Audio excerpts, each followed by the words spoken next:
अब बांग्लादेश के अंदर C-130J सुपर हरक्यूलिस पहुंचा है और इसमें अमेरिकी सैनिक भरकर आए हैं। तो निश्चित ही अपने आप में एक विषय बनेगा। और कहां पर आए हैं? तो ये आकर पहुंचे हैं शाह अमानत इंटरनेशनल एयरपोर्ट जो चिटागोंग के अंदर है। देखो, ये जहाज है जिसमें भरकर के सैनिक आए और ये C-130J सुपर हरक्यूलिस है। चिटागोंग एरिया के अंदर पहुंचे। चिटागोंग एरिया के अंदर ये रहा शाह अमानत इंटरनेशनल एयरपोर्ट। ये जगह कैसे मायने रखती है, आप ऐसे समझिए कि इसी चिटागोंग से जस्ट ऊपर हमारा मिजोरम, त्रिपुरा, ये सब जगह पड़ती हैं और इसी चिटागोंग से पड़ोस में म्यांमार है। इधर भारत तो है ही है। तो ये वाला जो क्षेत्र है ना, इसमें शाह अमानत नाम का एयरपोर्ट है। वहां आकर के इनका C-130J आकर पहुंचा है। अब जब ये पहुंचा तो अब सवाल ये है कि आकर ये लोग करेंगे क्या? भाई सेना है तो ये थोड़ी कि युद्ध करने आ गई। तो युद्ध नहीं तो चलो युद्ध का अभ्यास कर लेते हैं। तो बांग्लादेश में असल में ये युद्ध अभ्यास करने आए हैं कि इस युद्ध अभ्यास में ये युद्ध किससे करने की तैयारी कर रहे हैं, या युद्ध अभ्यास है या कोई और अभ्यास है, उसको भी समझ लेते हैं। साथ में टाइगर लाइटनिंग अभी पिछले ही हफ्ते खत्म हुआ, पिछले ही महीने खत्म हुआ है। ऐसे में इन दोनों के बारे में आज हम चर्चा करने वाले हैं। ठीक है, तो यहां पर खबर बनती है टाइगर लाइटनिंग से लेकर पैसिफिक एंगल। इस तरीके से अमेरिका का इन दिनों फुटप्रिंट बांग्लादेश में बढ़ रहा है। मतलब जो बांग्लादेश अभी कुछ दिनों पहले अमेरिकी टैरिफ का शिकार था, वो अचानक अमेरिकी सेना की पसंद बन गया है। पिछले 2 महीने के अंदर यहां 2 बार अमेरिकी सैनिक आकर के युद्ध अभ्यास कर रहे हैं, टाइगर लाइटनिंग कर रहे हैं, पैसिफिक एंगल कर रहे हैं। तो ये देखिए आपके सामने पैसिफिक एंगल 2025 की एक तस्वीर दिखा रहा हूं जिसमें इस तरह से सैनिक पहुंचते हैं।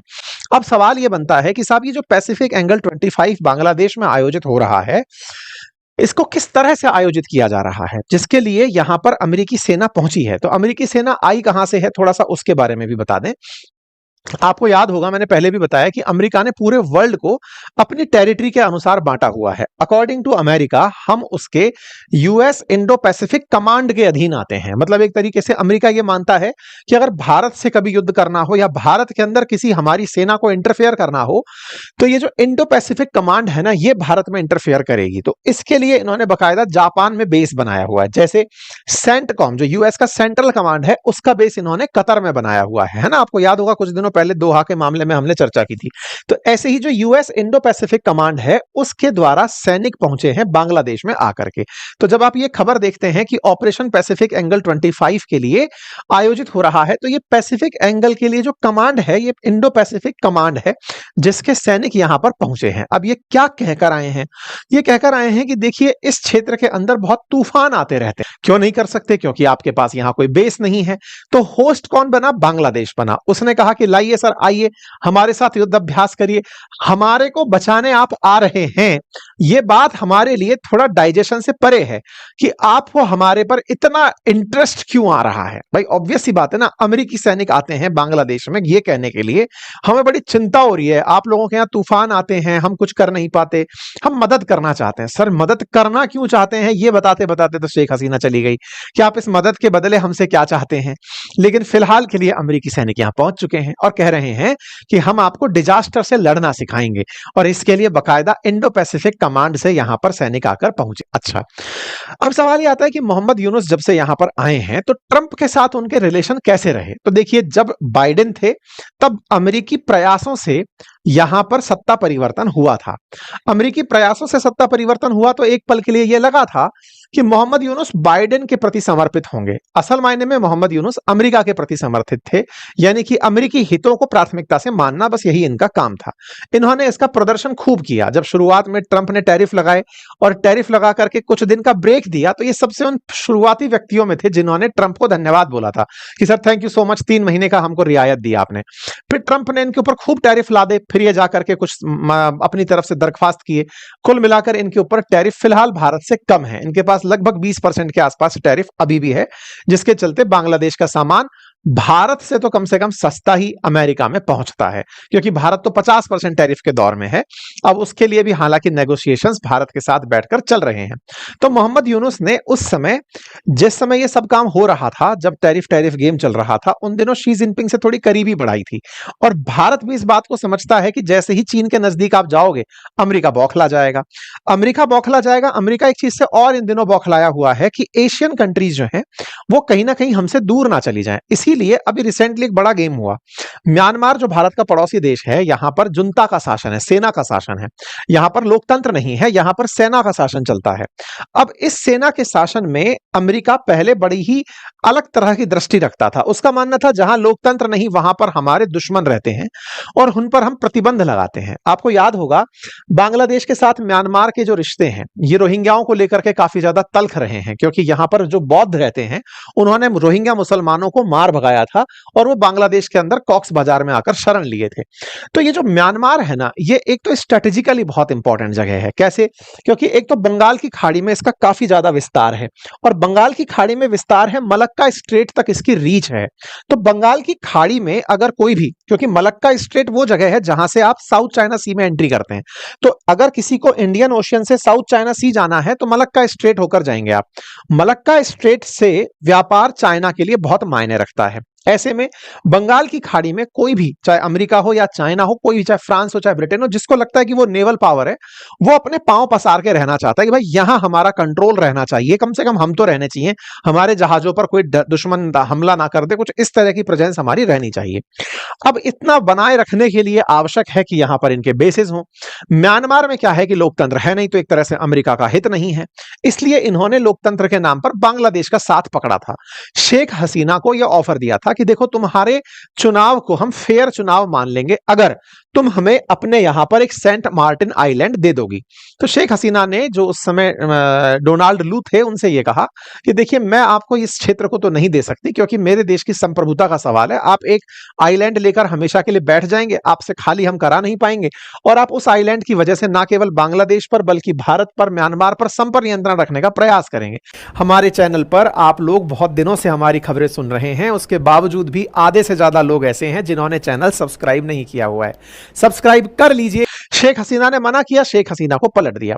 अब जब से मोहम्मद यूनुस यहां आए हैं तो यहां पर अमेरिका को एक चीज नजर आई कि यार जब हमने मोहम्मद यूनुस को स्वीकार कर लिया, भाई ट्रंप ने तो स्वीकार कर ही लिया, तो म्यांमार ने ऐसा कौन सी हमारी गाय भैंस खोली है जो हम इसके साथ नाराज रहे। ट्रंप ने भाई एक खेला कर दिया और वो क्या किया, वो भाई इनकी जो सरकार है, जो सैनिक सरकार है, तानाशाही सरकार है, इसके ऊपर से प्रतिबंध हटा दिए।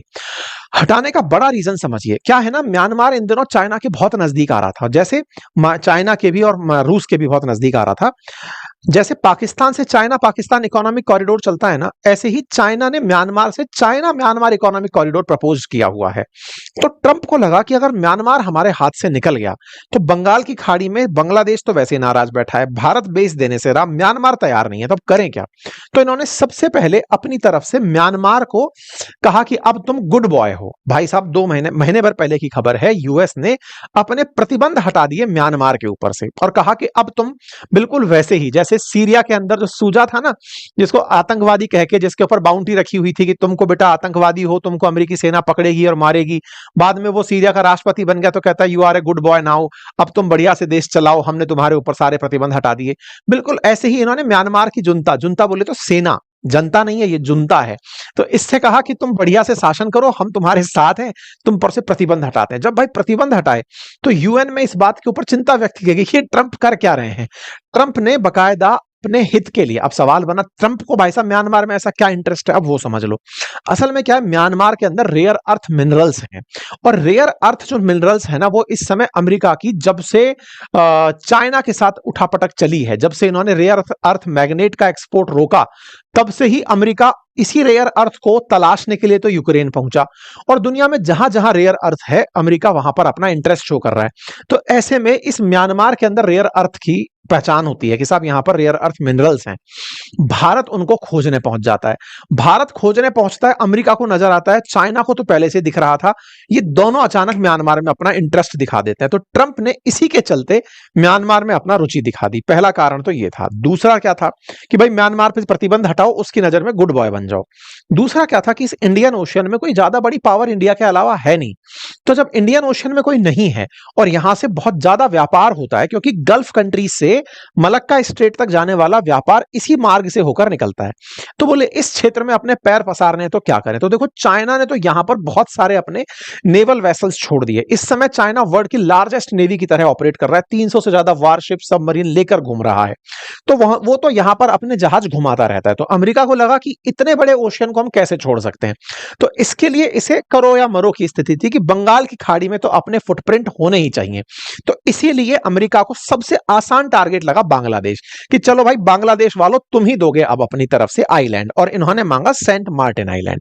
अब जब नहीं दोगे तो हम तुमसे बवाल करेंगे, और वो बवाल में जो सत्ता परिवर्तन हुआ वो आपको पता है। तो असल में बांग्लादेश के इसी चिटागोंग के नीचे सेंट मार्टिन आइलैंड है, जिसको ये चाहते हैं, और यही शेख हसीना बार बार चिल्लाते हुए रह गई थी। बाकायदा चाइना ने इनको शाबाशी दी थी कि वाह बांग्लादेश, तुमने कम से कम अपने हितों की रक्षा करी, पर करें क्या? उनके खिलाफ ही रैली हो गई, सत्ता बदल दी गई, मोहम्मद यूनुस की सरकार आ गई, और ट्रंप फिर से यहां पर हावी होकर के सामने आ गए। अमेरिका और जो बांग्लादेश है ना, इनके बीच में जो एक्सपोर्ट इंपोर्ट की अगर हम बात करें तो दोनों देशों के बीच लगभग $10 बिलियन का व्यापार होता है। यूएस बांग्लादेश को $2 बिलियन का सामान बेचता है, तो $8 बिलियन का इंपोर्ट करता है। तो एक तरीके से यूएस को $6 बिलियन के आसपास नुकसान होता है बांग्लादेश से व्यापार करते, या फिर ये कहिए कि बांग्लादेश को फायदा होता है अमेरिका से व्यापार करके। और जिस भी देश को अमेरिका से व्यापार करके फायदा होता है, अमेरिका उन्हीं पर टैरिफ लगाने का प्रयास करता है। इसी कारण से पहले तो इन्होंने 35% टैरिफ थोपे थे इन पे, लेकिन जब जाके मोहम्मद यूनुस ने कहा कि सर हमारा तो पूरा एक्सपोर्ट जो कपड़ों का है ये प्रभावित हो जाएगा, बदले में आप क्या चाहते हो वो बताओ, तो फिर इनसे ये जगह वगैरह मांगी गई। तो इन्होंने ट्रेड डील के लिए तैयारी की, और फाइनली इनके ऊपर अब 20% टैरिफ लगा दिया गया। अमेरिका का सीधा सा रवैया है, सामने वाले के हित देखता है कि इसके कहां अटके हुए हैं। जैसे भारत का तेल के लिए हित अटका हुआ है रूस के साथ, तो चलो सैंक्शन करो, नहीं मानेगा तो फिर इनके साथ व्यापार के लिए दूसरी तरीके देंगे। ऐसे ही इन्होंने बांग्लादेश के साथ किया कि बोले बताओ भाई बांग्लादेश क्या चाहते हो? बोले सर हमारे कपड़े अटक जाएंगे। तो बोले इसके बदले में क्या दे सकते हो? बोले सर युद्ध अभ्यास कर लो, आकर के आप जगह ले लो, ये कर लो। बोले ठीक है। तो कुल मिलाकर के अमेरिका सीधा जमीन तो अब मांगने आएगा नहीं, क्योंकि जनता अवेयर हो गई। हमने भी इतना ज्यादा, आपने और हमने सबने खूब चर्चाएं कर ली। तो अमेरिका क्या है, इसको अब कुछ बेचना चाहता है। बेचने के लिए क्या बेच सकता है? हवाई जहाज बेच सकता है, तेल गैस और बेच सकता है।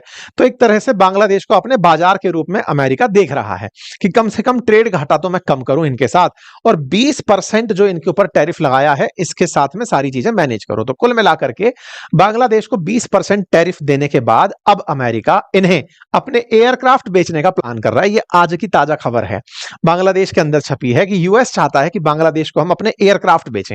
एयरक्राफ्ट बेचने से क्या मतलब, मैंने बताया ना $6 बिलियन कमाता है बांग्लादेश अमेरिका से, तो उसको वापस कैसे लें? तो अमेरिका ने सीधा सा किया हुआ है, अगर आप बड़ी सैन्य ताकत हो तब तो आपको फाइटर जेट बेच देगा, अगर वो नहीं हो तो कम से कम हवाई जहाज ही खरीद लो। तो उस हवाई जहाज को बेचने का काम यहां पर किया जा रहा है। साथ ही साथ लिक्विफाइड नेचुरल गैस भी बेचने का बांग्लादेश को प्लान हो रहा है। तो कुल मिलाकर के यूएस बांग्लादेश के साथ ना केवल व्यापारिक साझेदारी को बढ़ावा दे रहा है, अपितु ये इन्हें कंट्रोल करके म्यांमार में, भारत में अपना जो एक बेस बनाना चाहते हैं उसके निरंतर प्रयास कर रहे हैं। तो क्या हमको इसकी चिंता होनी चाहिए? तो देखिए निश्चित सी बात है कि बांग्लादेश और यूएस आर्मी अगर कुछ भी ऐसा करती हैं और अमेरिका हमारे पड़ोस में आकर इतना बैठ जाता है, तो ये भारत के लिए कंसर्न का विषय तो है। क्यों बड़ा विषय है? क्योंकि भारत के लिए नॉर्थ ईस्ट इंडिया में अपने जितने भी ट्रांसपोर्टेशंस हैं उनके लिए चिटागोंग बहुत मायने रखता है। हम वहां से चिटागोंग पोर्ट से अपना एक्सपोर्ट मिजोरम तक कर पाते हैं। ऐसे में अगर अमेरिका की यहां प्रेजेंस होती है तो वो आने वाले टाइम में भारत के नॉर्थ ईस्ट से कनेक्टिविटी को प्रभावित कर सकता है। इसीलिए चिटागोंग या चटगांव हमारे लिए बहुत खास रहता है। हमारे लिए नॉर्थ ईस्ट पहुंचने का ये सबसे आसान तरीकों में से आफ्टर चिकन नेक हमारे लिए ये बहुत ज्यादा मायने रखता है। ठीक है, अब बड़ा सवाल है कि साहब इस तरह के युद्ध अभ्यास हमारे लिए कितना चिंता का विषय है। तो देखिए अमेरिका इस तरह के युद्ध अभ्यास इंडो पैसिफिक में इन दिनों कर रहा है। अभी कुछ दिन पहले ये श्रीलंका के साथ भी करके आया है। यह सितंबर 9 की खबर है, जिसमें भारत भी पार्टिसिपेट किया था। ऑस्ट्रेलिया, जापान ये सब पहुंचे थे। ये अपनी तरफ से डिजास्टर रिलीफ की ट्रेनिंग देने के लिए इस तरह की एक्सरसाइज करने आता है। तो फिलहाल के लिए जो श्रीलंका में हुआ, अब वो यहां पर बांग्लादेश में कर रहा है पैसिफिक एंगल के नाम से। इससे हमें टेंशन नहीं है। भारत जानता है कि अमेरिका को अपने फुटप्रिंट बढ़ाने हैं, लोगों में थोड़ी सिंपैथी गेन करनी है कि अमेरिका देखो कितना अच्छा देश है, लोगों के भले के लिए कितना सोचता है। दिक्कत है एक्सरसाइज टाइगर जैसी एक्सरसाइजेस से, जिसमें ये मतलब यहाँ की सेना के साथ मिलकर के अभी जुलाई के अंत में 6 दिवसीय युद्ध अभ्यास करके गए हैं। तो ऐसे में ना ये जो कॉपरेशन दिखाने का तरीका है, ये बांग्लादेश को ये रियलाइज कराने का कि तुम हमारे लिए कितने महत्वपूर्ण हो, ये एहसास दिलाने का। जैसे पाकिस्तान को पुचकार के एहसास दिलाया, अब वैसे ही छोटे पाकिस्तान को अगर एहसास दिला दिया जाए कि तुम कितने खास हो, तो ये सब ना भारत के विरोध में बहुत मुखर स्वर बन के खड़े हो जाते हैं। क्योंकि जैसे चाइना का हल्का सा साथ जब बांग्लादेश को मिला था, तो बांग्लादेश का हर आदमी सोचने लगा था वो स्ट्रेटेजिस्ट बन गया है, नॉर्थ ईस्ट को इनसे अलग कर दो। मोहम्मद यूनुस के बयान आपने सुने थे। अब ऐसे में अब अमेरिका पुचकारने लग गया। भारत के किनारे जो भी है उन सबको सबका प्यार मिलता है। पाकिस्तान को देखा चीन का प्यार, अमेरिका का प्यार, बांग्लादेश को अब देख रहे हो चीन के अलावा अमेरिका का प्यार मिलना शुरू हो गया है। ऐसे ही श्रीलंका को देखा, मालदीव को देखा। तो भारत के पड़ोस में होने का फायदा बहुतों को मिल रहा है, बशर्ते अब भारत भी इसका फायदा लेना शुरू करे। हमारे चैनल पर आप लोग बहुत दिनों से हमारी खबरें सुन रहे हैं, उसके बावजूद भी आधे से ज्यादा लोग ऐसे हैं जिन्होंने चैनल सब्सक्राइब नहीं किया हुआ है। सब्सक्राइब कर लीजिए।